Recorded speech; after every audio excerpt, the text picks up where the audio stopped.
Hey everybody, it's Ripley back again. Today is a quick little lecture. Super easy. So we're talking about differential equations, and the first thing that we need to talk about when you're talking about differential equations is you need a definition, because you've probably heard of differential equations before, right? A differential equation is very simple. It's simply an equation. That's good news, since it does have equation in the title, that has an unknown function.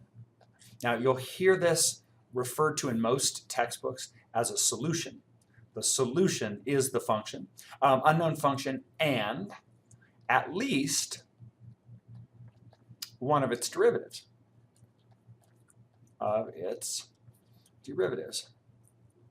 Okay?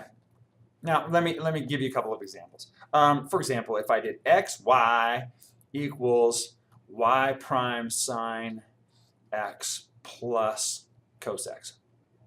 That is an equation. Again, good news. The unknown function is y, okay? And then y prime is its derivative. Now, excuse me. What you got to understand about differential equations is that the solution, the reason that I'm calling it the solution, is it is the function that satisfies this equation. So, for example, let me show you. It doesn't take very long. It's kind of fun. Excuse me.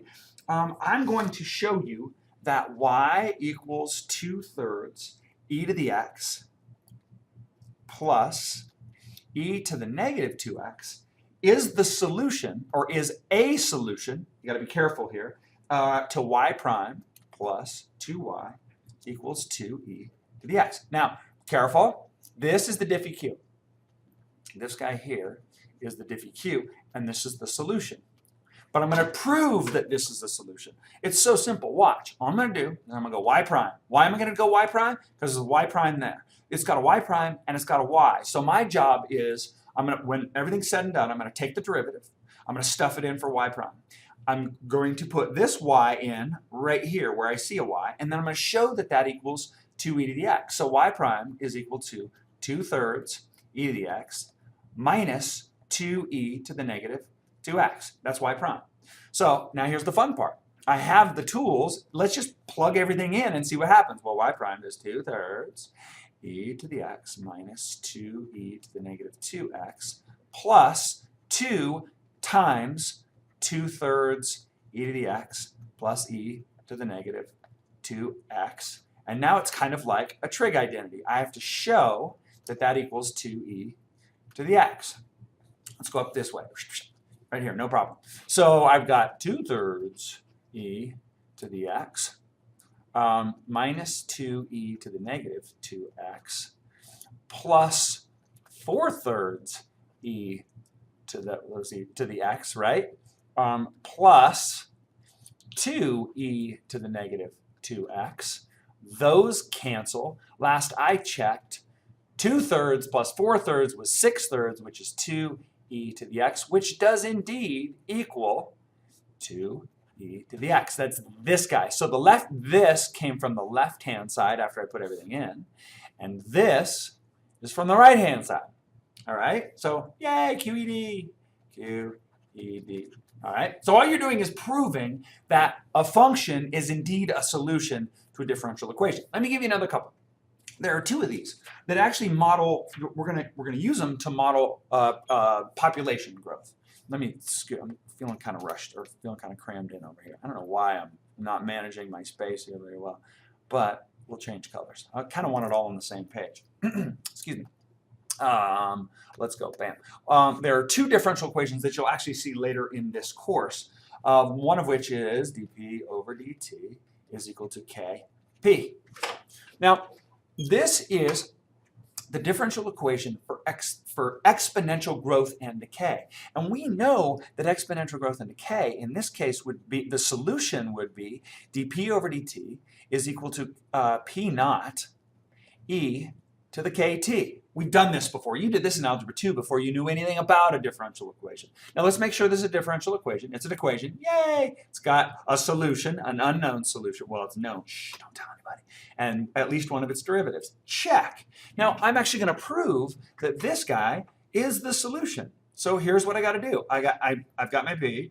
I've got to find dp over dt. So dp over dt is equal to p naught times k times e to the kt. That k came from chain rule, right? When you take the derivative of e to the kt, you get k e to the kt. Now, look, if I know that dp over dt equals this, right? I'm going to show that the left-hand side, p naught times k e to the kt, is equal to k times p, which is my claim that this is the solution, which is p naught e to the kt. Well, hush my mouth. It's exactly the same. Notice there's a commutative property of multiplication here that has to be played with. All right, so there's another example. Now, before we finish up, because I've got one more differential equation that I want to show you, and then we'll be done. Before we finish up, I want you to interpret in your brain what this differential equation means.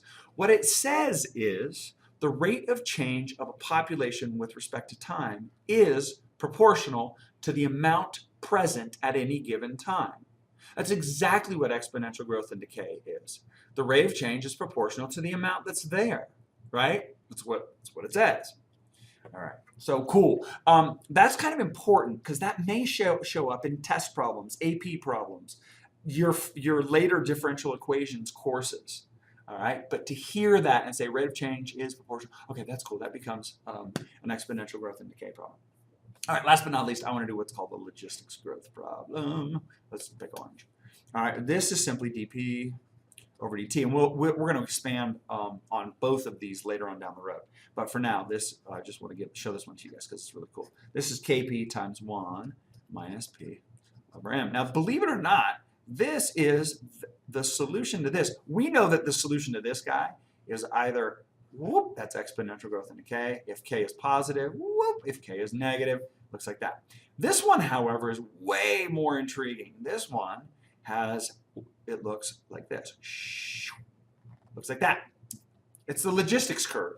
This right here is P equals M, and that's referred to as the carrying capacity. Any of you that have been carrying capacity. Any of you that are in a biology course, you've heard about the carrying capacity. So basically, real quick, so I don't have to spend as much time doing it later, the one thing that we know about logistics curves is that they came about because we knew that this was unsustainable. If you're talking about population growth, there's no way that something can grow exponentially forever. It just can't happen. Your carrying capacity takes over and starts to decrease the rate of growth. Not only that, but once you've reached your carrying capacity, you ain't going to grow anymore because everything dies at that point.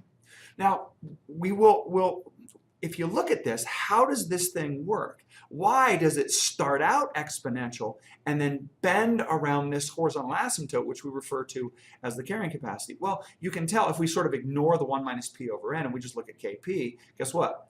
That's what we got right here. However, now we've got this multiplier that's kind of messing with this. When p is really small, this fraction is really small, so we're basically ostensibly multiplying by 1, and we get this initial behavior as an exponential growth and decay. As p grows, what happens? Well, p is growing towards its carrying capacity. When it reaches its carrying capacity, what I get is m over m, which is 1. 1 minus 1 is 0. Guess what? You get no growth, which makes sense. The thing shouldn't grow once it's reached its carrying capacity. However, when it's really, really close to its carrying capacity, what's happening? Well, it should be relatively obvious that this approaches 0, so I still get a little bit of growth. I'm multiplying this exponential growth by a very, very small number close to 0, which causes it to bend around. Okay, cool. That's enough of me yapping in your ears. Hope you enjoyed it, and I'll see you in the next section.